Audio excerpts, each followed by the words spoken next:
Thank you. How easy is it to tolerate a win with 20 turnovers? Oh, it's not easy. That's life, right? It's never easy. But we had 34 assists. And trust me when I tell you, every timeout huddle in that first half was two things: offensive rebounds allowed and turnovers. I mean, at one point I looked up and they were shooting like 23% from the field.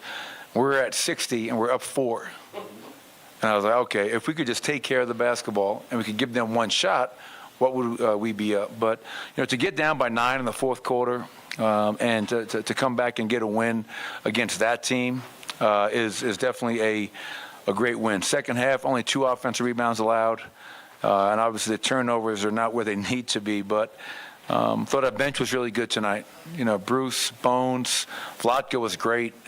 Good minutes from everybody. So it's great to end 2022 with a home win. And obviously January is going to be a bear, man. So we'll enjoy this for a little bit and get ready for Boston. Jamal had struggled for much of the game up until kind of those last couple minutes where you guys the most. When you're talking, are you talking to him in the huddles before then, saying, hey, this is when we need you, or is that just kind of an intrinsic thing that that's what's going to happen? Yeah, and I think we've seen that a few times this year where, he's kind of struggled a little bit maybe to find his rhythm. Like the Portland game jumps out, and then that fourth quarter he takes over, makes a game winner. And you're right, Ryan, because I thought tonight down the stretch he was really impactful. 2-man game with Nikola, finding ways to get Aaron the ball in the post. And I think we just, when the game gets on the line and it's like money time, I think, we know that we can go to, regardless of what happened the first 45 minutes, we can go to Jamal and Nikola 2-man game and something good's going to happen. And I was just proud of our guys for staying with it tonight. Jamal staying with it, not dropping his head, but also our team. Again, being down 9 in the fourth quarter is against a really good team like that is a challenge. And it was great to see Aaron made some big baskets. KCP had a great night shooting the ball. Nikola, obviously another triple-double. So, that was really a full team win. Everybody contributed. It seemed like down the stretch, I think I was going 25-15 to end the game defense, lots of defense in the game, but I thought you brought an aggression to the game that maybe was missing, especially in that third quarter, maybe some of the second. Yeah, I think it started in the second. I think first quarter, Scott, they were around 23% from the field. Second quarter, they were like 65. And just watching it from the bench, like we weren't into people. They didn't feel us. They were just running like script offense. Jimmy Bartlett coming down, making a really comfortable pass to Bam in the pocket, finishing. And you can't guard like that. You got to make people feel you out there. And I felt like we've done all season in those clutch games, our defense, the intensity, the disposition turns up. And the challenge is obviously not to wait for crunch time, to do it much more consistently. But, good win against a good team in front of a great crowd. You mentioned Vlatko earlier. I mean, he's been here longer than most guys on this team.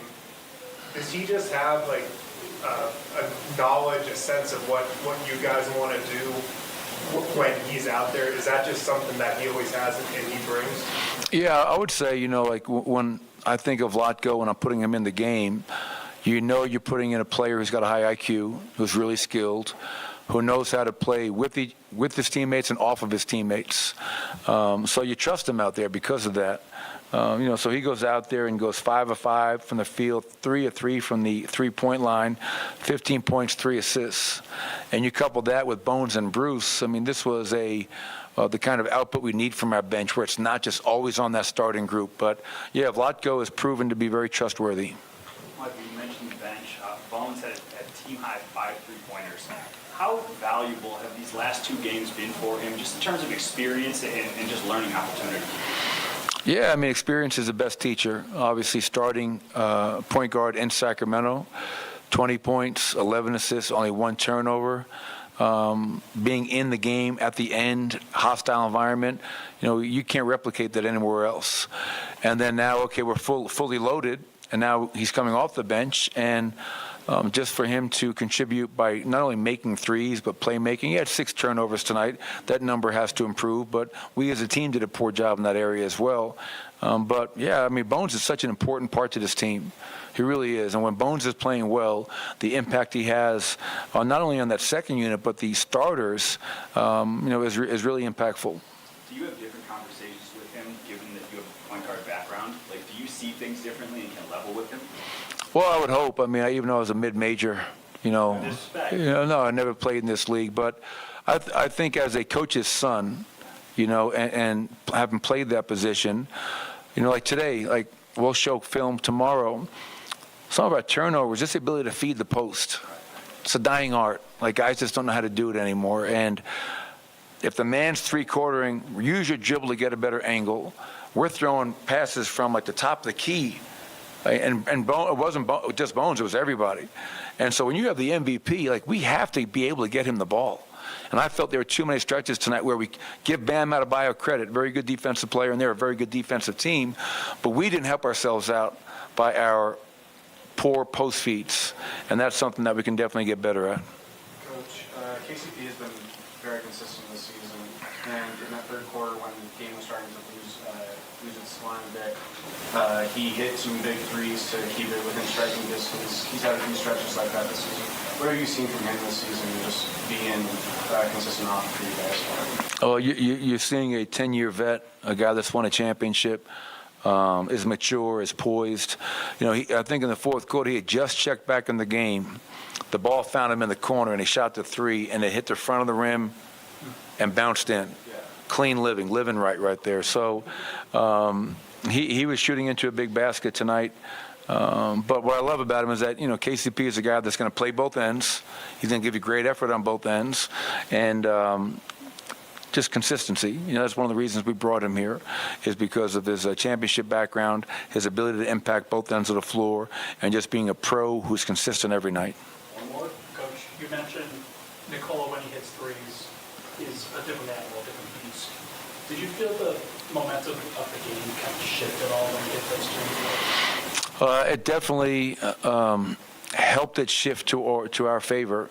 He's so hard to guard in the pocket in pick and rolls. He's so hard to guard in the low post. But now when you put him in pick and roll and the bigs are down the floor defensively and he's popping, when he makes that shot and now teams have to start running out to him, he's great. Like you always think about people attacking closeouts as like guards. He's great at attacking closeouts. He's got a really deceptive shot fake.